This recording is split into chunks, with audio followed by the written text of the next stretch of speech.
Muy buenas noches a todos. Muchas gracias por estar acá, a los participantes. Y el día de hoy eh, vamos a hacer un- una noche un poco distinta. Vamos a hacer un poco una conversatorio y voy a hacer una demostración en vivo en un fantoma de de la técnica principal o algo que se llama en plano y fuera de plano, de cómo se realiza un procedimiento percutáneo de inserción de aguja guiado por ecografía. Y esto sirve para poder hacer un drenaje de hematomas, colecciones en pared abdominal asociado a un procedimiento eh, quirúrgico o el resultado o una lesión como tal. Y hoy nos acompaña el doctor Carlos Lozano. Muy buenas noches. ¿Cómo está, doctor?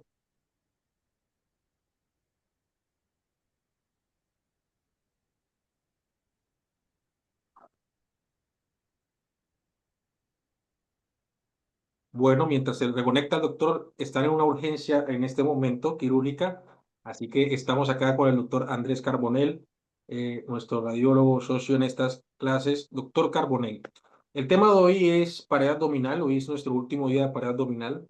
Hemos tenido en estas últimas tres clases, en estas últimas dos clases, al doctor Nayib Zurita, de invitado hoy tenemos al doctor Carlos Lozano, de invitado cirujano. Y quiero saber, Andrés, de Gil Médica, ayúdame en el panel. Voy a pedir que levante la mano y vamos a pasar a nuestro panel de discusión a dos cirujanos al azar, porque no sé quiénes están aquí, dos cirujanos al azar, y vamos a llamar también aquí al panel a un radiólogo que se encuentre allí y quiera ser parte de esta charla del día de hoy. La charla del día de hoy habíamos tomado la decisión junto al doctor Nayib de invitar al doctor Carlos Lozano y hacer un conversatorio para poder realizar de alguna forma un consenso o una lista de realmente lesiones en pared abdominal que necesiten la guía o el tratamiento percutáneo guiado por ecografía para hacer ya sea drenajes o algún procedimiento percutáneos. Para eso hoy tenemos, para iniciar, al doctor Carlos Lozano, invitado especial el día de hoy. ¿Cómo está, doctor Carlos? Buenas noches a todos, ¿qué tal? Un gusto, Carlos Lozano, un placer acompañarlos en esta jornada de las charlas que se han venido desarrollando esta última semana con el grupo de Enrique Tan y el grupo de Gil Médica. Un gustazo estar con ustedes, de ser parte del grupo del doctor Zurita compartiendo esta experiencia. Muy bien, Carlos. Carlos, doctor Lozano, te voy a hacer una consulta ya como cirujano. Yo, como radiólogo metido en mi búnker, ustedes vienen a tocar nuestras puertas. Venga, tengo este paciente, quiero esto, quiero lo otro. ¿Puedes tú tomar la decisión o decirme cuáles pueden ser o las lesiones o las enfermedades o las complicaciones que puedan generar en la pared abdominal una colección que ustedes necesiten realizar procedimientos guiados por ecografía o percutáneos? Pues mi doc, sí, sin lugar a dudas, por lo general yo suelo tocar la puerta del radiólogo en casos de pareja abdominal, clínicamente cuando tengo la visualización de cómo se ve la piel. Yo miro mucho la piel, miro si hay una tumefacción, miro si esa tumefacción está, además de que le pueda doler al paciente o no le duela, si tiene rubor, si hay calor, y si a eso le asocio, supongamos, si tiene un antecedente reciente de alguna intervención quirúrgica o no. Esas son las cositas las preguntas que yo me hago. Luego de esas preguntas que me hago y que las resuelvo, toco la puerta a ustedes y digo, bueno, mira, a este paciente se le hizo esto, puede que lo haya hecho yo, puede que lo haya hecho otro colega. Pienso que puede ser un seroma, un hematoma o hasta una posible recidiva de la hernia, porque hay casos que uno no, fortuitos que se puedan presentar, que sin lugar a dudas son las interrogantes que yo me hago y esas serían los motivos de yo llamarlos. Hasta a veces, si puedo, me le pongo al lado al radiólogo y le digo, ¿qué ves? Y bueno, no Perfecto, sé. perfecto. Doctor Carbonell, en su experiencia, ¿cuáles son los procedimientos guiados por ecografía que hacemos? asociado a cirugías de pared abdominal o en pared abdominal. Hace, pues, sin entrar a la parte de intervencionismo así de pequeños procedimientos, hace poco tenía una tomografía, una angiotomografía donde había una estenosis y justo al paciente le habían hecho un procedimiento de pared abdominal y el paciente como tenía un aneurisma de aorta abdominal que después con el trombo se fue estenosando, había generado toda una circulación colateral a través de las epigástricas superior e inferior en la pared abdominal y resulta que justo la Mm. tomografía era para evaluar el hematoma de pared abdominal que se le había hecho con una herniorrafia. Igual debe haber sido grande o capaz ser una hernia incisional por el antecedente obviamente quirúrgico de la endoprótesis. Pero, pero justo que el doctor Carlos Lozano hablaba de esto, de inspeccionar la pared, claro, yo me imagino que toda esa vascularización que vemos nosotros por tomografía, toda esa parte hipervascularizada de las diferentes anastomosis que se van haciendo para poder generar el flujo hacia las piernas, que es la circulación colateral que genera. Entonces, seguramente en la evaluación de pared abdominal se le tuvieron que haber visto todos estos vasos tortuosos antes de entrar. Y creo que en la exploración con ecografía y manejar el Doppler en esa parte sería importantísimo de pronto para poder previamente ya uno tener un mapa de la complicación, de todos los hallazgos de complicación que puede tener y más que todo de lo que podemos cursar después con procedimientos quirúrgicos. Y en la práctica lo que más se usa es, sí, hematomas no tanto, yo creo que más son los seromas, porque de pronto por la población que tenemos, al tener un componente adiposo importante, pues genera obviamente esta cicatrización que de pronto es anómala en la parte del tejido celular subcutáneo y que sí va generando mucho más seromas. De pronto en esa parte de pared abdominal no tanto, ya de pronto cuando se tocan un poco más las partes internas. Ahí puede ser uno que otro hematoma en la parte más profunda, planos musculares y esa parte. Pero creo que lo que más Interesante. encontramos sería drenaje de seromas. Claro, esto lo encontramos mucho más y es un área que ahora estamos dominando un montón en nuestro equipo de trabajo y está asociado a cirugías de contorno corporal. O sea, estamos hablando de cirugía plástica con efectos estéticos.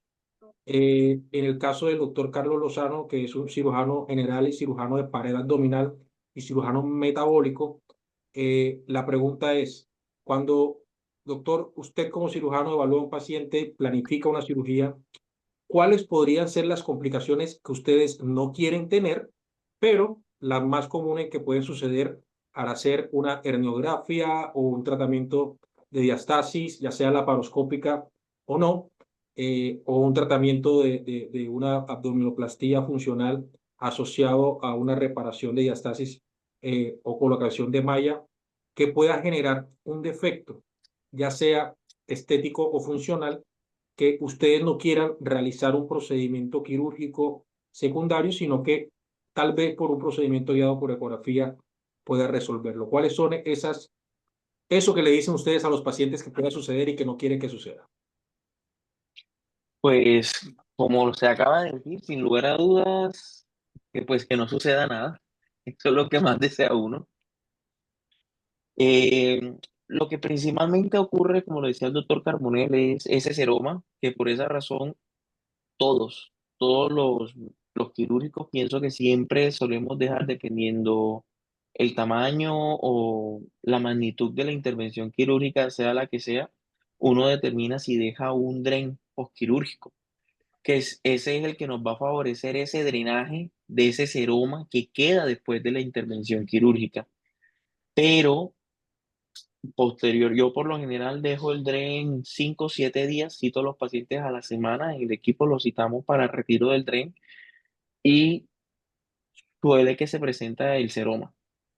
Posterior a un seroma, que es lo más frecuente, podríamos estar presentando un hematoma, pero ese sin lugar a dudas se presenta los primeros días de la intervención quirúrgica y es manejado con el mismo dispositivo de drenaje.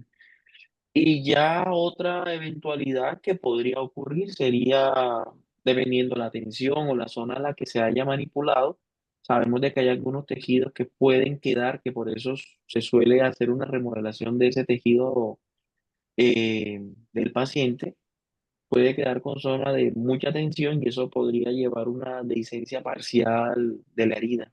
Esas serían las tres cosas, o un mismo proceso infeccioso, que ese también se podría presentar, pero es muy raro actualmente por los protocolos institucionales y de la guía de infectología. Son eventualidades que ya muy pocos se están presentando. No sé si otros colegas en cuanto a ellos cómo están, pero en la práctica de nosotros ese detalle se ha ido mermando, que lo que más ocurre sería decirte que un seroma, como lo dijo el doctor Carbonell. Perfecto, perfecto. Ahí voy a aprovechar que tu experticia y voy a traer mi experiencia de la cirugía plástica. Existe una técnica que muy pocos usan simplemente por planificación quirúrgica, en donde se disminuye la volemia porque se clamplea las epigástricas inferiores con la finalidad de que 3, 4, 5 semanas antes de hacer una lipoabdominoplastía aumente la neovascularación asociada a las epigástricas superiores. Esta técnica poco se usa, pero es una técnica interesante cuando tú tienes la capacidad de hacer controles evolutivos de esta neovascularidad, hacia dónde va superficialmente, llamado los angiosomas, eh, y esto es bastante interesante. Pero resulta que hace unos meses tuve la fortuna de empezar a ser parte de un grupo de investigación en los flap, en los colgajos. Y hay un Ujú, colgajo de pared abdominal, ¿sí? Periónfalo, muy interesante, en donde también me percaté de que estos pacientes que tienen cirugía de pared abdominal del origen o del donante, que es periumbilical, hacia la cara, por ejemplo, esta zona puede generar unos seromas y unas infecciones importantes, y estamos trabajando en un tema que tiene que ver el seroma directamente con el sistema linfático. Y aquí ujú, es donde vengo yo a tratar de entusiasmar o de decir algo muy chévere, que es el sistema linfático superficial, que está muy, muy asociado al sistema vascular, principalmente venoso, y que parece ser que este es el fundamento teórico para que este seroma sea más grande o menos grande, o se pueda resolver o no.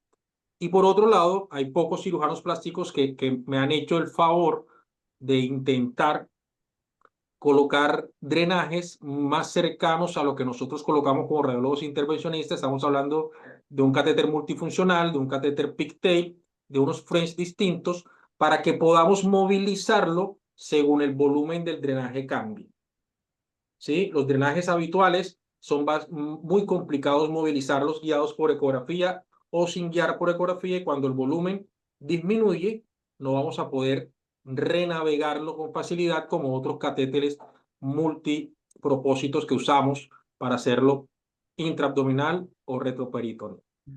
Diciendo estas tres cositas para ir a estudiar al futuro, yo quiero mostrarle a toda la audiencia de hoy, radiólogos y cirujanos plásticos, lo que les preparé, que es muy sencillo. Hoy no les quise mostrar eh, unas diapositivas, quise hacerlo un poco diferente, así que tengo un fantoma, un ecógrafo en tiempo real, y lo que quiero que ustedes tengan claro, algo que ustedes van a leer en todos los artículos cuando se hablan de drenaje o inserción de catéter, y en esta clase o en esta conversación, inserción de aguja, catéter, cánula para hacer liposucción, lipomarcación, drenaje, un catéter central, un catéter venoso.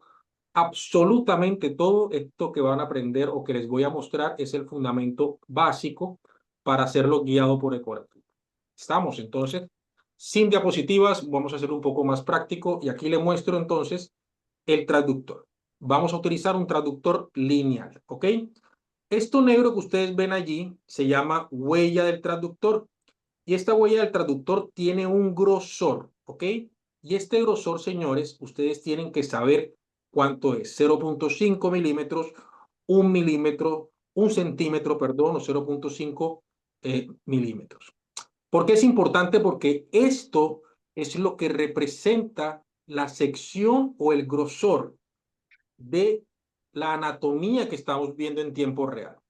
Y habitualmente la mayoría de los ecógrafos, voy a quitarle a, un momento. La mayoría de los ecógrafos tienen, ¿cómo hago? Tienen una marca. Regálame un segundo.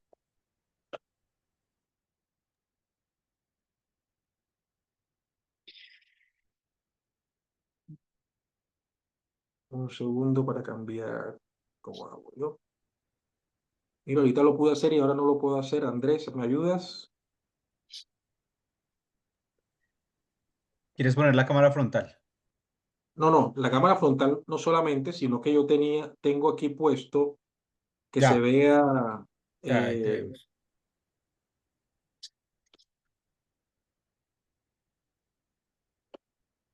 a ver, ¿qué pasa? Ahí ya se veía, Doc. Sí, pero se ve con el, ¿cómo se llama? Bueno, a ver. Usted sí ve que se ve, Se ve un poco borroso, sí. En el fondo, quítale es que no encuentro dónde, el dónde está el efecto. fondo ahora. Ahorita pude y ahora no puedo.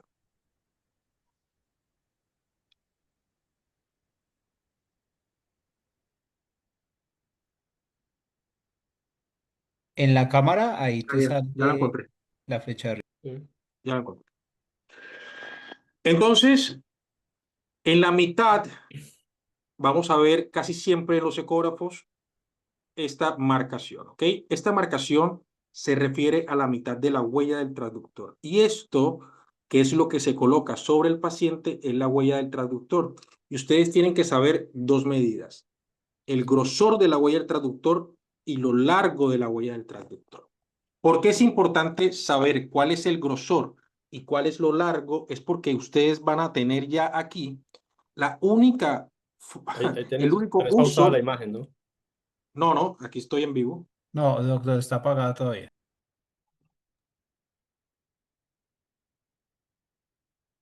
Ahora sí. Sí, Tenemos esta marcación en la mitad de la huella y eso significa la mitad de la huella. Esto negro es la huella del traductor. Nosotros tenemos que saber entonces el grosor, lo ancho de la huella del traductor y lo largo de la huella del traductor. ¿Y eso para qué es importante? Porque nosotros tenemos que saber cuál es la mitad, ¿sí?, de la huella para que ustedes tengan esta propiocepción. Si ustedes no insertan su aguja, su cánula, para que vaya por la mitad de la huella y hacen esto, ustedes no van a ver la punta de la aguja, ¿ok? Esto es importante para que ustedes entiendan cómo entra la aguja y ustedes pueden ver siempre la punta y el cuerpo, ¿sí? Tal cual como lo estamos viendo allí. Si yo hago esto, no voy a ver la punta. Si yo hago esto, no veo la punta. Esto es importante para que ustedes tengan una guía y esta marca lateral nos ayuda a tener la guía. ¿Ok? Ahora, la mitad de mi huella, que en este caso, si mal no estoy, mide 5 centímetros, la mitad de la huella, fíjense que en la mitad también hay una marca. Y esta marca representa la mitad de mi pantalla. ¿Ok? ¿Y esto para qué funciona? Para que ustedes sepan que aquí hay 2.5 centímetros. Y si ustedes ven una imagen a una profundidad X, ya ustedes pueden entender lo que dice Pitágoras. Tenemos un lado A, un lado B, que es profundidad, y un lado C por donde van a entrar, y vas a poder entender cuál es el ángulo de inserción. Esto es importante que ustedes lo vean en tiempo real. Si ustedes lo empiezan a analizar en tiempo real, van a poder entonces tener algo que yo llamo propiocepción ecográfica. ¿Estamos? Entonces, nunca olviden que de este lado nosotros tenemos profundidad y yo la profundidad la puedo cambiar según cómo o en dónde yo vaya a hacer un procedimiento. Vamos a buscar entonces una imagen. Miren, aquí veo una imagen anecoica, 3 imágenes redondas, ¿sí?, circunscritas, anecoicas superficiales. En las clases anteriores, como le hemos charlado, traten de siempre colocar la diana en el centro de la pantalla y que el ultrasonido o la profundidad sea 1 centímetro por debajo de la diana. Mira, ahora estamos a 1.6 centímetros de profundidad y el foco se está mejorando o lo estamos poniendo casi en la mitad de la pantalla. Miren cómo mejoró las imágenes. ¿Qué tenemos que hacer nosotros? Entender que la imagen sea 100% redonda. Vamos a buscar otra imagen por acá. A ver. Esta. Ahí la estamos viendo, ¿no? Llevamos la imagen a la mitad de la pantalla. ¿Ok? Si ustedes quieren corroborar, ustedes frisan y van a medir la profundidad. ¿Ok? Aquí tengo 5.7 milímetros. Vamos a analizar por donde voy a entrar, que es mi ángulo izquierdo, perdón, y vemos que tiene 25.4 milímetros. Eso significa que para yo ingresar allí necesito una aguja mayor de 2.5 centímetros. Me hago entender, esto es una planificación. Imaginémonos que esto es un seroma de pared abdominal, que es un hematoma de pared abdominal o que es una lesión que queremos drenar o insertar un catéter. Antes de realizar un procedimiento, lo que hacemos es evaluar las características, ¿sí? Y poder entender qué herramienta necesito para insertar. Aquí ya tengo mi ángulo de inserción. Señores, entonces, al entender o al tener yo claro mi ángulo de inserción, ya me percato de que no es tan profundo y yo no voy a insertar entonces a 90 grados. ¿Ok? Voy a tratar de angular. Ahora, recuerden en las clases anteriores, si yo angulo, ¿sí? Casi perpendicular, voy a tener un efecto, voy a tener un artefacto que se llama reverberación. ¿Y eso porque está dado? Porque el ultrasonido impacta a la velocidad constante, pero su atenuación y su dispersión va a hacer que rebote y va a generar entonces una imagen en espejo. Ya se la vamos a mostrar en tiempo real. Entonces, en otra de las clases, porque ya esta es un resumen o una unión de clases, ¿qué aprendimos nosotros o qué vimos nosotros? El lenguaje del transductor.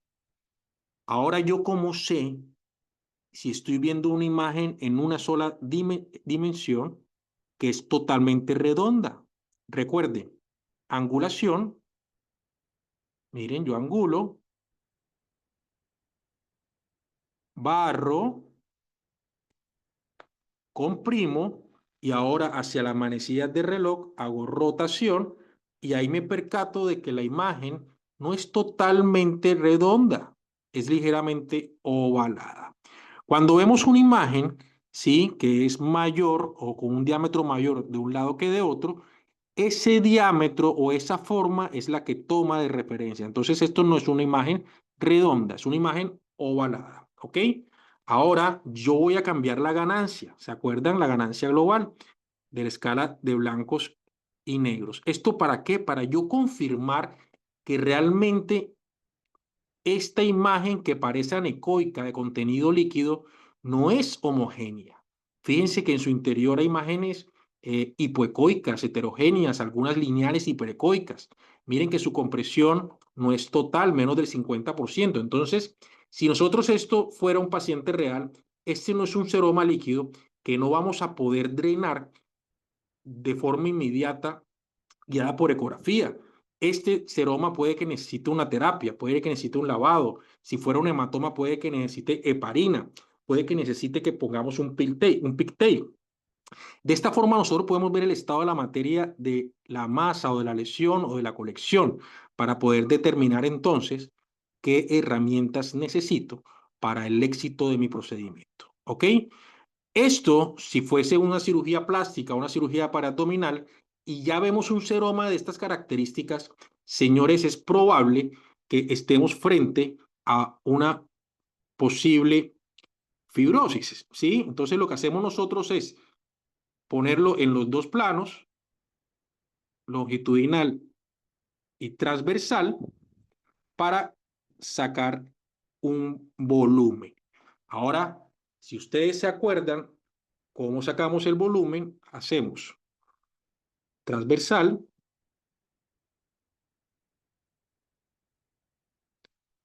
dos medidas, y longitudinal, la medida más larga, y estas tres medidas la van a multiplicar por 0.52 y van a encontrar el volumen. Miren lo pequeño que es este seroma o esta lesión. ¿La ven?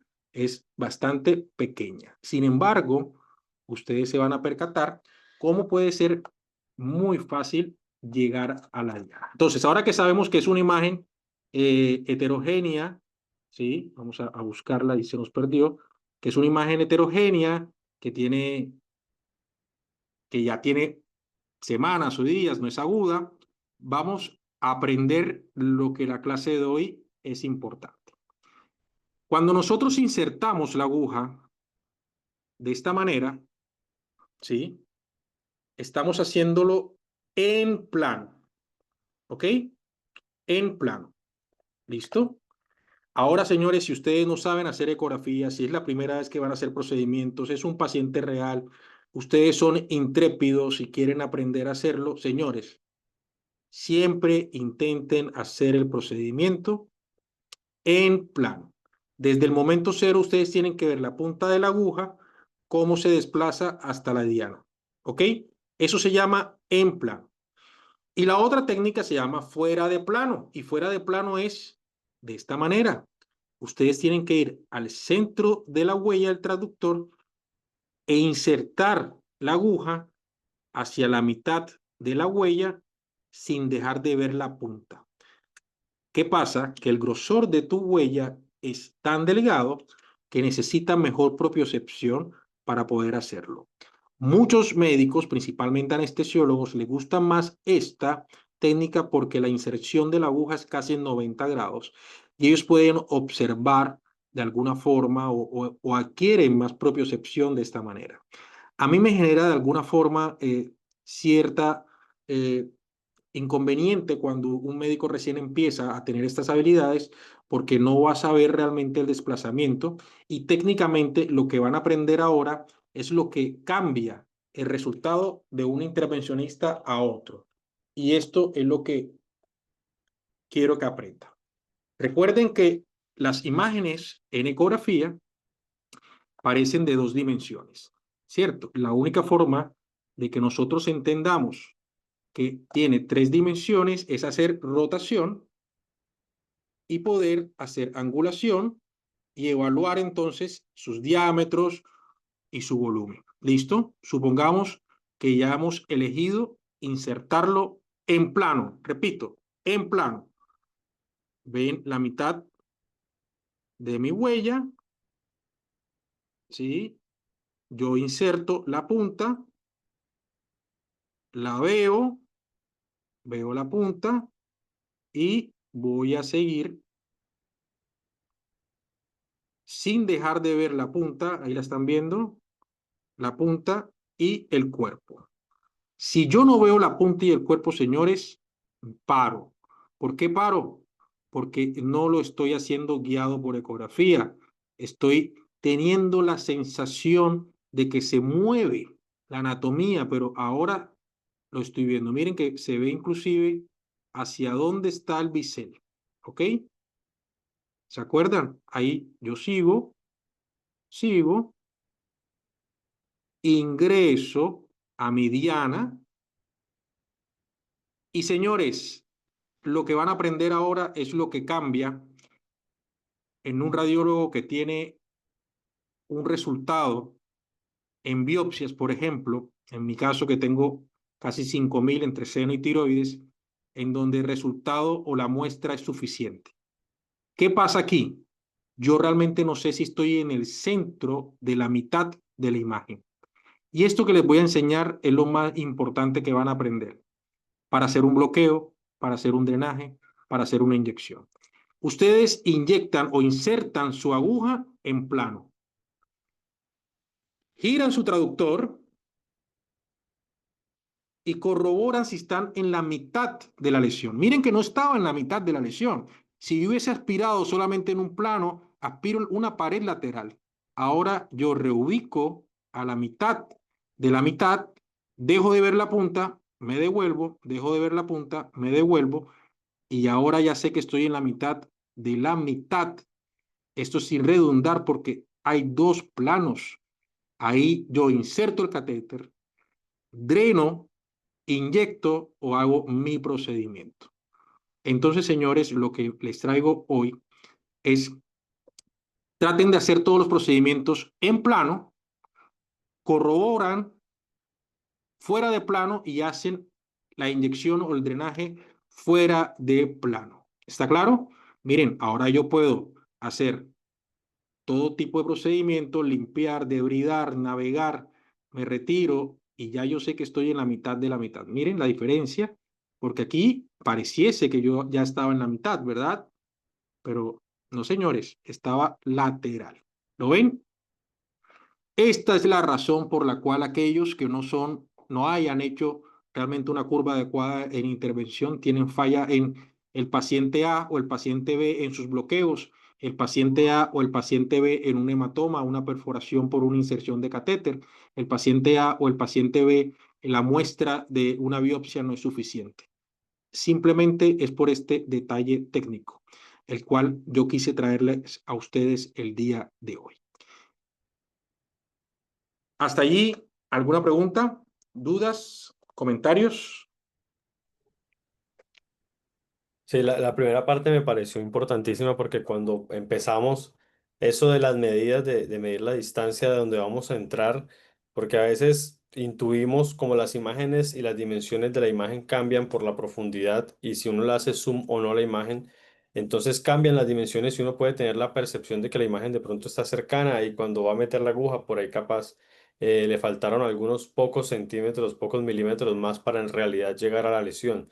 Entonces, eso de las medidas iniciales es importantísimo y creo que después cuando uno va adquiriendo como un poco más de la curva de aprendizaje, yo lo que suelo hacer pues es acercar un poco el transductor a la punta para tener menor recorrido de la aguja.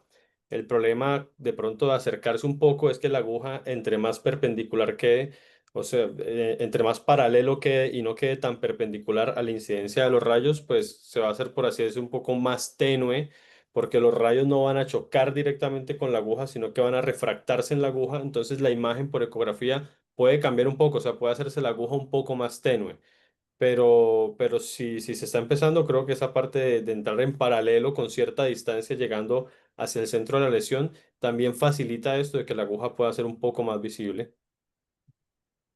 Así es, perfecto. Doctor Lozano, ¿alguna pregunta en esta técnica? Pues más que pregunta es, sin lugar a duda, este tipo de espacios favorecen agarrar tics a cada uno de los expertos para seguir avanzando y mantenerlos en la práctica de cada uno de nosotros. O sea, Claro esto, que sí. Hoy quería mostrarles además porque anoche lo lanzamos en Latinoamérica. Ya salió la versión de inteligencia artificial para pared abdominal, pero parece ser que en Colombia todavía no está activo. Ahí está. Así que no lo vamos a poder ver hoy en vivo, pero me comprometo a que se los voy a enviar para que lo conozcan. Pero les voy a hacer igual una demostración de cómo se ve y qué es lo que van a ver. Para nosotros es importante, y digo nosotros porque es parte de nuestro entrenamiento. Aquí yo voy a ponerme, voy a cambiar acá a frente y 100. Hay muchos médicos y la mayoría de radiólogos que no les gusta mucho Clarius. A mí me gusta mucho para los no radiólogos Clarius, que quede claro, me gusta mucho para no radiólogos Clarius, porque sigo insistiendo que el radiólogo tiene que ser el experto y tiene que saber mucho más, pero para que sea experto y sepa mucho más, tiene que sumarse a este tipo de espacios y aprender de los cirujanos, de los urólogos. Miren lo que voy a hacer. Yo voy a colocar mi traductor, ¿sí? Lado derecho hacia arriba. Estoy totalmente en fosa temporal. ¿Ok? Cambio mi profundidad. Esto imagínense que es pared abdominal. Ahora voy a hacer mi pared abdominal. Para que sepan dónde estamos, abro mi boca y aquí se mueve mi músculo temporal, grasa superficial, que es una grasa profunda. Esto es el SMAS. Aquí vemos parte del arco cigomático con su sombra acústica posterior. esto es hueso, fosa temporal, y por allí debe estar nuestras arterias.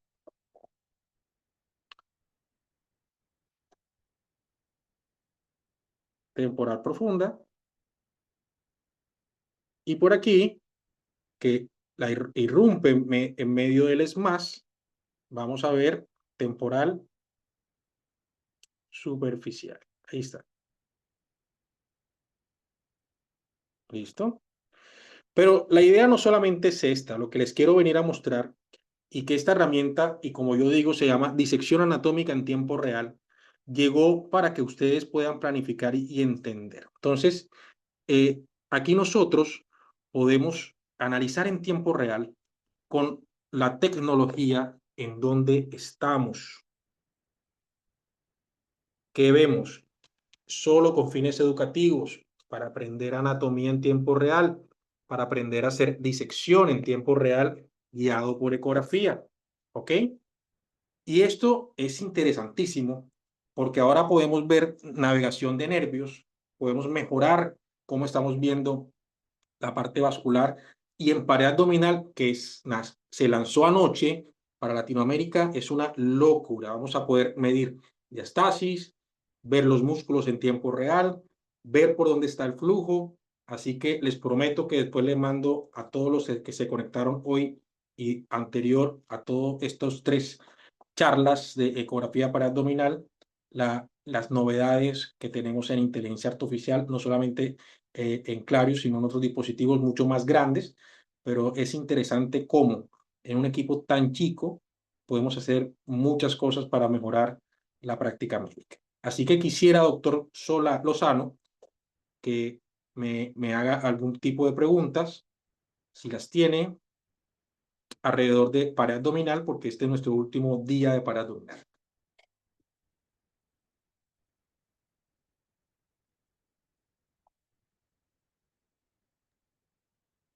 Pues, doctor Tan, sin lugar a dudas me ha encantado esa parte de la inteligencia artificial, dado que permite facilitar un poco la orientación de los diferentes compartimientos. La pregunta sería, ¿reconoce esa inteligencia no solamente, pues ahí por lo que mostraste se veía músculo, hueso y grasa? ¿Reconocería también la parte vascular y nerviosa, la inteligencia? ¿O eso sigue siendo parte de Por nosotros? ahora, por ahora está diseñado la parte de nervios, está hecho solamente para muñeca, ¿sí? Y para cuello. Pero yo empecé a trabajar con Clarius hace 3 años. Eh, Cuando empecé a trabajar con Clarius, el equipo era inmamable, en el sentido de que sí, tiene una muy buena imagen, pero se calentaba muy rápido, eh, era torpe. Miren, nosotros tenemos acá 40 minutos y hace más de una hora lo tengo conectado. Efectivamente, sí tiene su ventilador, pero tiene 4 horas para trabajar. O sea, realmente esta gente invierte un montón en la innovación. Y hoy, 3 años después, mañana, por ejemplo, tengo una reunión con los CEOs de esto para otras innovaciones que se están haciendo. eh, es una herramienta que va a cambiar la historia. Y no solamente este ecógrafo, hay otro que se llama ExoIris, que la corporación más grande del mundo la acaba de comprar. Dicen que la ecografía, el mundo de la ecografía va a aumentar un 400% anual los próximos 10 años. O sea que vamos a encontrar ecógrafos de muy alta tecnología a $3,000, $4,000, que en mi época de estudiante de radiología eso era imposible. Así que yo creo que, doctor Lozano, ustedes pueden ser parte de esta innovación rápidamente, porque empresas como esta necesitan cirujanos expertos, la mirada de los cirujanos expertos, la mirada del urólogo experto, la mirada del ortopeda experto, para poder entonces ayudar a la innovación. Hoy, respuesta corta, en pared abdominal no se puede ver nervios y arterias así.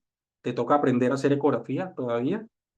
Eh, Así que bueno, pero ya la tienen más fácil, ¿no? Estamos en un equipo de trabajo y ya tenemos ecógrafo. Así que yo creo que pronto, espero que de aquí a Navidad ya lo haga. Doctor Zurita, ¿cómo está? Buenas noches. Activo el micrófono, buenas noches. hoy corriendo base un poquito con una complicación de un paciente operado en otra ciudad y una era precisamente que con clínica de apendicitis, con cuadro de apendicitis, y nos tocó depender para confirmarle que el radiólogo llegue y nos haga el diagnóstico.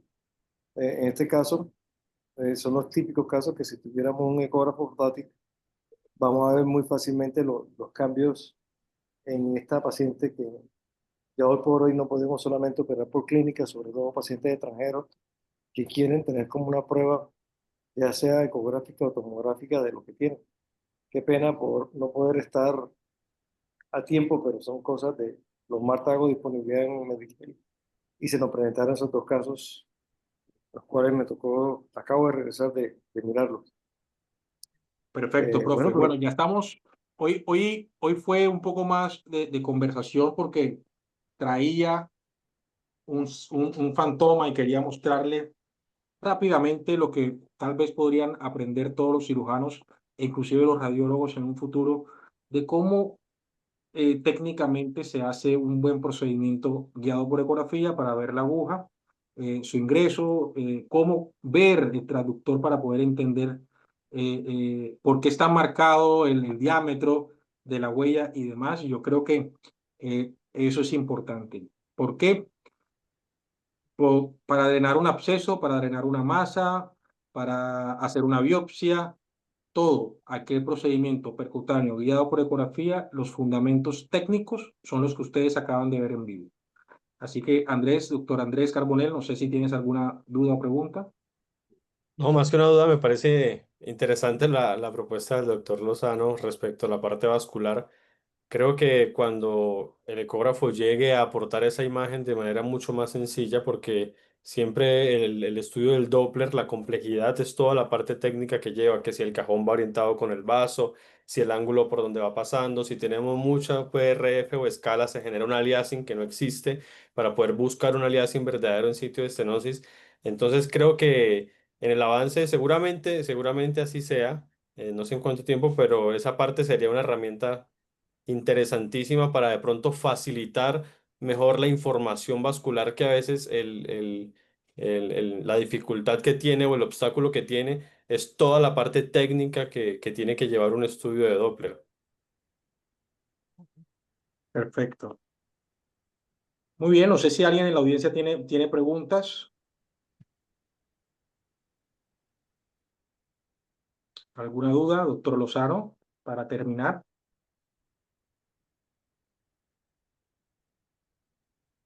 No, de mi parte, pues no tengo ninguna duda al respecto. De verdad, muy agradecido por ser partícipe de esta clase el día de hoy, que sin lugar a duda deja muchos tipsitos para poner en práctica en cada uno de nosotros. Y bueno, a conseguir el ecógrafo. Perfecto. Bueno, recuerden que hoy fue la última masterclass de este tipo, webinar de pared abdominal. Yo creo que en el mes de noviembre vamos a hacer un live demo, ojalá con evaluación de paciente. Yo creo que va a ser ahí en la ciudad de Cartagena, junto al doctor Lozano, al doctor Nayib Zurita. Esperemos transmitirlo en vivo. Ojalá sea también con los alumnos de la Universidad del Sinú. Veamos si podemos hacerlo en la mañana temprano o más o menos a esta hora. Y sería muy interesante para toda la audiencia de cirujanos que nos han acompañado en estos 3 webinars. También en el mes de noviembre vamos a tener un curso de cirugía de pared abdominal que después le vamos a mandar información.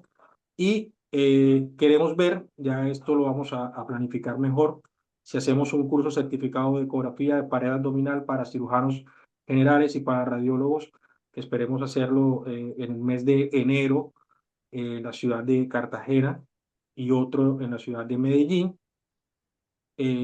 Así que pronto van a tener información. Recuerden que todas estas clases están en nuestro canal de YouTube, Ultrasonolab, y en el canal de Gil Médica. Y como siempre, muchas gracias Gil Médica por el apoyo, muchas gracias a Clarius por el apoyo, y al doctor Lozano, al doctor Nayib Zurita y al doctor Andrés Carbonell. Como siempre, muchas gracias. ¿Tienen alguna pregunta o algo para decir?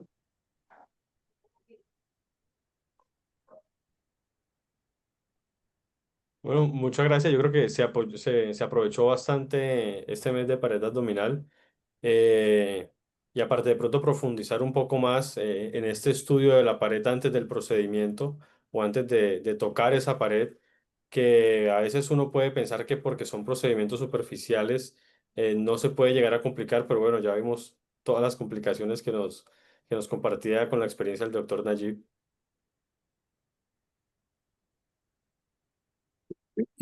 Tenemos la motivación, sobre todo los cirujanos, de continuar aprendiendo y poner en práctica. O sea, se va a volver el día a día de lo que hacemos.